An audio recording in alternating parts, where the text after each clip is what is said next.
हाय, तो जैसे हम आज स्टार्ट कर रहे हैं कि जावास्क्रिप्ट में डिफरेंट वेरिएबल्स की स्कोपिंग क्या होती है, और बेसिकली हम उनका यूज़ क्या है। लाइक एक वेरिएबल को हम कहाँ पे एक्सेस कर सकते हैं, स्कोप, क्योंकि स्कोपिंग का मतलब यही है कि उस वेरिएबल का स्कोप कहाँ तक है, कि वो वेरिएबल एक्चुअली एक्सेसिबल कहाँ तक है यूज़र को, और जो भी प्रोग्राम लिख रहा है इसका। तो जावास्क्रिप्ट में कोई भी वेरिएबल हम किसी भी तीन कीवर्ड से किसी भी तीन में से एक कीवर्ड से डिक्लेयर कर सकते हैं। तो जेएस में हमें तीन कीवर्ड्स अवेलेबल हैं। First one is var, second one is let, and last one is const.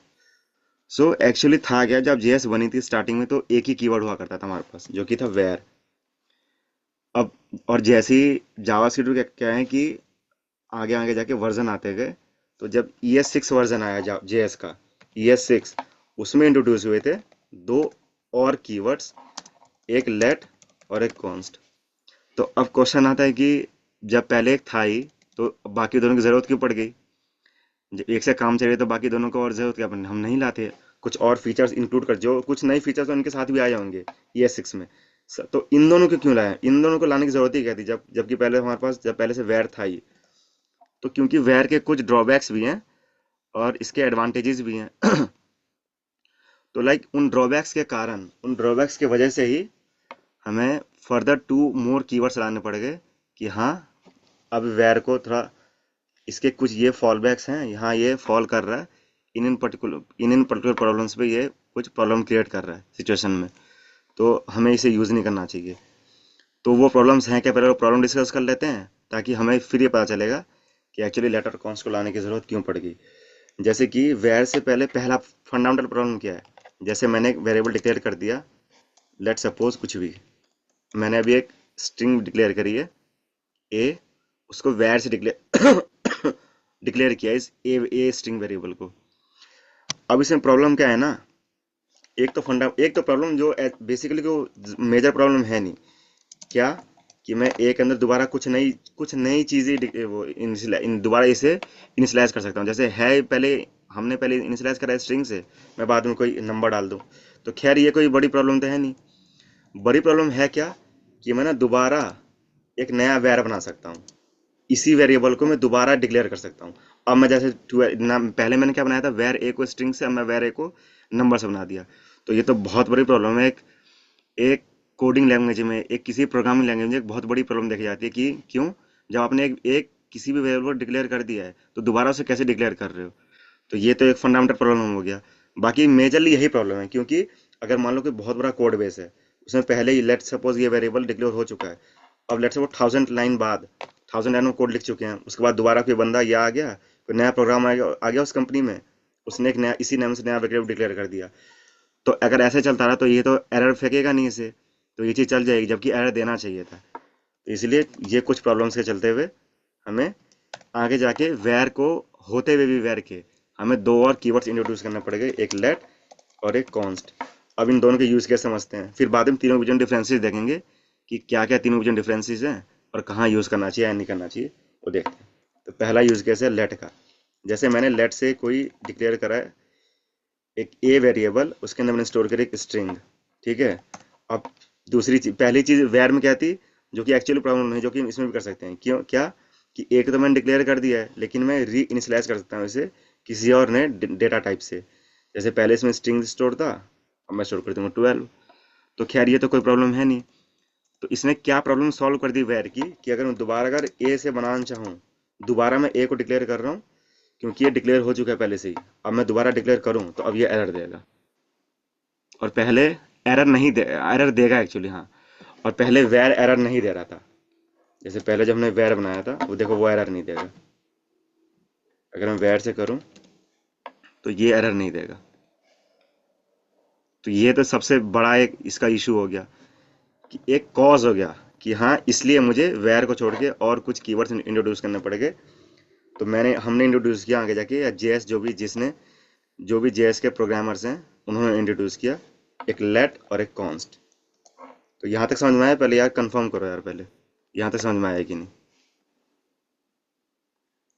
हाँ हाँ सर, बिल्कुल सर बात। यहाँ तक समझ गए कि फंडामेंटल हम्म। फंडामेंटल ऐसी अर्जेंसी क्या थी, कि वैर के होते हुए भी हमें और कीवर्ड्स लाने की जरूरत पड़ेगी, या लेट भी लाओ कॉन्स्ट भी ले आओ। अब आगे लेकिन आपका एक क्वेश्चन आ रहा होगा कि चलो ठीक है, वैर का प्रबंध था, हम लेट ले आए। अब हमें हमने कॉन्स्ट, जब लेट भी आ चुका, अब तो कॉन्स्ट क्यों लाना पड़ेगा जब लेट आ ही चुका है? सीधा हम एक ही लिस्ट, एक ये सिक्स में एक ही नया फीचर डाल लेते कि ये पहला आप वैर से डिक्लेयर कर रहे थे, अब आप लेट से भी कर सकते हो। तो अलग से कॉन्स्ट ही क्यों आ गया? तो आपको आंसर नहीं पता है, पता है वो तो चलो पता चल ही जाएगा, लेकिन आपको क्यों लगता है कि आप मतलब कुछ सोच पा रहे हो इसमें कि जब लेट आई, जब हमने लेट कर ही दिया है तो कॉन्स्ट क्यों कर रहे हैं अब? कुछ अगर अपना आप पॉइंट दे सकते हो तो दो जरा, पता चले। जैसे हाँ इसमें मतलब कि हाँ, कॉन्स जो है इसको रीडिक्लेयर नहीं कर पाएंगे कि- दोबारा से। मतलब अगर आपको किसी बिल्कुल बिगनर बंदे को समझाना हो कि यार जब लेट आ ही चुका है तो कॉन्स्ट का एक्चुअली मतलब क्या ऐसा यूज किस पड़ गया, या क्या ऐसी इमरजेंसी आ गई कि चलो कॉन्स्टिप ले आओ क्योंकि लेट तो आ चुका है, तो क्या मतलब उसे, जैसे अब हाँ मैं तो प्रोग्रामर फील्ड का हूँ, अब बेसिकली कोई जो बंदा। हाँ बताओ। बेसिकली जो वैर था वो हमारा री इनिशियलाइज हो रहा था, तो उसका प्रॉब्लम हमने सॉल्व किया। हाँ चलो लेट से सॉल्व कर दिया तो कॉन्स्ट क्यों लाना पड़ गया? जैसे मैं बंदा हूँ ना, मैं कोडिंग बैकग्राउंड से हुई नहीं, मुझे नहीं पता लेट वेर कॉन्स्ट, लेकिन तब भी मुझे समझाना पड़ जाए। अगर आप समझाना चाहो और मुझे समझाना है आपको कैसे भी करके कि यार कॉन्स्ट क्यों लाना पड़ेगा, कि कॉन्स्ट में ऐसा क्या जो कि कुछ तो वो डिफाइन कर ही रहा होगा ना, कुछ तो उसका अपना अपना खुद का मीनिंग हो रहा होगा जो कोई बंदा समझ जाए। मैं वो मतलब जानना चाहता हूँ यार, आप समझा के दिखाओ जरा मुझे, कैसे बताओगे? जैसे कि लेट में जो है हम री इनिशियलाइज दोबारा से कर सकते हैं। हाँ तो यही दिक्कत है, मतलब कि कोई नंबर है और वो उसका टाइप जो है बाद में चेंज होता है हाँ एज ए समझ स्ट्रिंग। गया। तो ठीक वो है। चीज़ तो गलत है, तो उसको अगर हम सॉल्व करना चाहते तो हमें कॉन्स को जरूरत पड़ी होगी। मैं चाहता, मैं ये वर्ड से डिक्लेयर कर देता नया वेरिएबल डेफ, कौन से नाम से क्यों डिक्लेयर करा? अब ये समझाना मतलब बिल्कुल ही ऐसा रूट लेवल पे जाओ बिल्कुल ही, ताकि बंदा को समझ जाए, बाहर वाला बंदा भी यार ये मतलब हाँ, इसका नाम ही, क्योंकि जैसे इसका देखो ना, इसका नाम ही सजेस्ट कर रहा है, मैंने कौन सा खुद का मतलब ये कांस्टेंट, कोई चीज एक मतलब अब चेंज नहीं होने वाली। अब जैसे मैंने ले लिया, अब मुझे किसी वेरिएबल के अंदर पाई की वैल्यू स्टोर करनी हो, उसकी वैल्यू सबको पता 3.14, तो मैं किसके अंदर स्टोर करूं?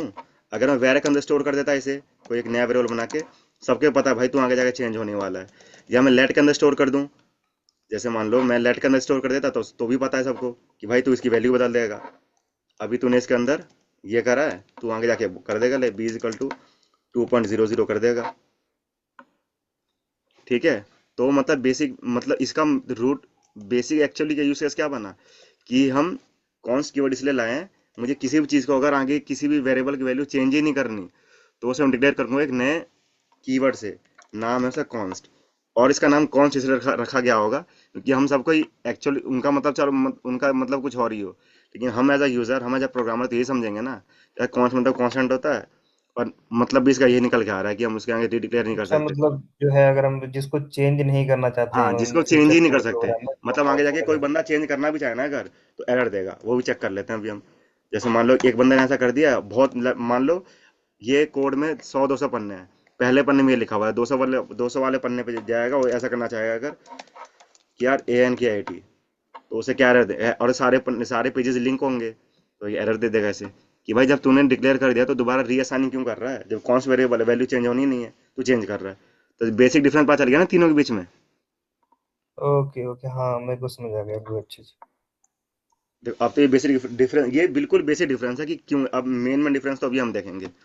अब देखो पहला डिफरेंस क्या आ गया कि अगर हम स्कोपिंग में देखें कि ना, एक प्रोग्राम में एक पर्टिकुलर पीस ऑफ कोड में ये वेरिएबल्स कहाँ कहाँ, अगर कोई वेरिएबल इनसे डिक्लेयर हो चुका है, इनमें से तीनों में से किसी एक से भी, तो वो हमें एक्सेसिबल कहाँ कहाँ होगा। तो फर्स्ट फर्स्ट आता है कॉन्सेप्ट वेयर का। तो वेयर हमेशा डिक्लेयर, हमेशा एक्सेसिबल होता है एक फंक्शन, उसका मतलब स्कोप है फंक्शन, मतलब हम इसे किसी एक फंक्शन के अंदर ही डिक्लेयर कर सकते हैं। अब ना कोई बंदा ऐसे बोलेगा यार ये तो ग्लोबली भी तो हो सकता है, मतलब स्कोप तो ग्लोबली भी, अगर मान लो किसी बंदे ने ग्लोबल कर दिया तो ग्लोबली भी हो सकता है। तो क्योंकि मैंने फंक्शन बोल दिया है, तो भाई फंक्शन अगर नहीं है तो वो ग्लोबली एक्सेप्ट ग्लोबली होगा, तो ये बोलने वाली चीज़ तो है नहीं, तो भाई तूने फंक्शन क्यों नहीं बोला? तो मेन मेन रीजन क्या है, जो मेन इसका पॉइंट है वो है फंक्शन की, वेयर का स्कोप होता है फंक्शन स्कोप। इसका एग्जांपल ले लेते हैं, जैसे मैंने एक फंक्शन बनाया, वो ऊपर वाला कमेंट कर देते हैं पहले। अब देखो मैंने एक फंक्शन बनाया ऐड, उसके अंदर वो कर क्या रहा है, इसके अंदर हम दो वेरिएबल ले रहे हैं और b इज इक्वल टू 13, और ये कर क्या रहा है, रिटर्न कर रहा है मान लो कंसोल ही कर रहा है। और क्यों, और पहली बात तो हमने गलती कर दी, यहाँ पे वेर से करना, वेर का एग्जांपल देख रहे हैं ना, वेर। अब ये क्या कर रहा है, कंसोल कर रहा है a प्लस बी का सम। अब हम मान लो इस ऐड को कॉल कर दे रहे हैं, ये कॉल कमेंट। अब हम इसका यूज केस देखेंगे। अब मैं अगर इन दोनों वेरिएबल्स को बाहर एक्सेस करना चाहूँ, ए एंड बी को, तो एक्सेस ही नहीं होंगे। क्यों? क्योंकि वेर, ये जो वेरिएबल डिक्लेयर किससे, वेर से, और लिखा किसके अंदर है ये लिखा है फंक्शन की बॉडी के अंदर। और हमने अभी पढ़ा है कि वेर का स्कोप होता है फंक्शन, तो उसके उसके अंदर कहीं भी इसे एक्सेस कर लो, हो जाएगा। इसके अंदर कितनी भी नेस्टेड फंक्शन लिख दूं, कुछ भी फॉर लूप, इफ स्टेटमेंट, कोई स्विच केस, कुछ भी लिख दूं, तो इसके अंदर एक्सेस हो जाएगा, लेकिन बाहर एक्सेस नहीं हो पाएगा, क्योंकि इसका स्कोप है फंक्शन।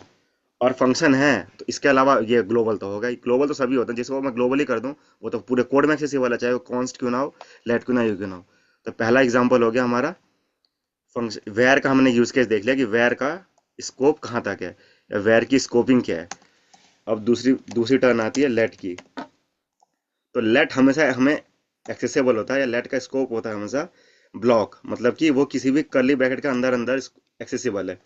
अब वो कर्ली ब्रैकेट किसी चीज का भी हो सकता है, वो हम एक लूप का भी कर्ली ब्रैकेट लिख सकते हैं, वो चाहे तो हम एक फॉर लूप, या मतलब कुछ भी, मैं एक फंक्शन बना सकता हूँ। ठीक है, मैं कोई फंक्शन स्विच के साथ स्विच केस लिख सकता हूँ, मैं कोई इफ एल्स लिख सकता हूँ, मतलब जिसके अंदर भी ये ब्रैकेट आ गए। लेट का स्कोप हमेशा ये ब्रैकेट होता है। और दूसरी चीज मैंने बोली नहीं, वो जो कि ऑटोमेटिकली होती है, जो कि ग्लोबल, मतलब किसी वेरिएबल, अगर मैं किसी वेरिएबल को ग्लोबली डिक्लेयर करूं लेट कीवर्ड से, तो वो तो पूरे कोड में डिक्लेयर हो, पूरे कोड में एक्सेसिबल हो जाएगा। तो इसलिए ग्लोबल हम बोलते नहीं कभी भी, क्योंकि वो तो भाई वो तो बाय डिफॉल्ट है ही। इसका भी एक यूज केस देख लेते हैं। जैसे यही वाला अगर मैं एग्जांपल देख लूं, इसी एग्जांपल को लिख लो, इतने को हम दोबारा उठाते हैं, यहीं पे कॉपी मार देते हैं। अब इसको एक बार ये कर लेता हूँ। अब इसको इसको हम क्या करते हैं, इन दोनों वेरिएबल्स को लेट से डिक्लेयर करते हैं।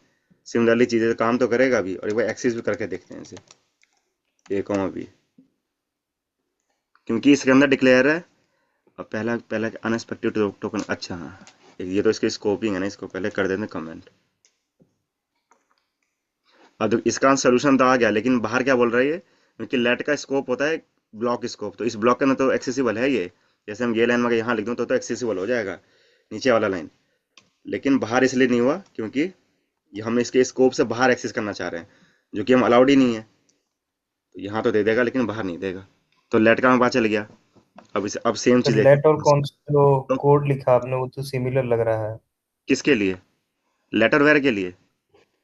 हाँ, क्योंकि ये फंक्शन दोनों ही तो फंक्शन के हाँ, तो बाहर ऐसा है, तो अभी एक्सेसिबल नहीं है इसका तो। एक और यूज केस देख लेते हैं। अगर मैं इसको ऐसा करूं कि इसके लिए यहाँ यहाँ लेता हूँ, मैं एक इफ वाला लिख लेता हूँ वेर में, क्योंकि हमने क्या पढ़ा, वेर का सिर्फ फंक्शन है। तो अगर मैं वेर को किसी इफ स्टेटमेंट के अंदर लिखूं, मान लो कि कंडीशन ट्रू हो गई, या मान लो कोई स्ट्रिंग लिख दे रहा हूँ मैं अपनी, कोई भी चीज लिखी हुई है, मतलब कोई वैल्यू हो तो ट्रू है ही, तो इसे कंडीशन ट्रू हो गई। अब मैं इसके अंदर वेरिएबल बनाऊं, ए इज इक्वल टू 12, और मैं इसको अंदर एक्सेस करूं एक बार, और एक बार इस इफ से बाहर जाके एक्सेस करता हूँ। तो देखते हैं देखो काम करता है कि नहीं करता, क्योंकि अभी हमने क्या पढ़ा है कि इसका जो फंक्शन है, मतलब फंक्शन के अंदर लिखा है, तो बस उसी के अंदर ही एक्सेसिबल होगा, बाकी बाहर तो होगा नहीं। इसका मतलब कि इसके अलावा जहां भी लिखा हो वहां इसका ग्लोबल ही मान लिया जाएगा। तो देखो मतलब कि यहाँ भी एक्सेसिबल है, यहाँ भी है।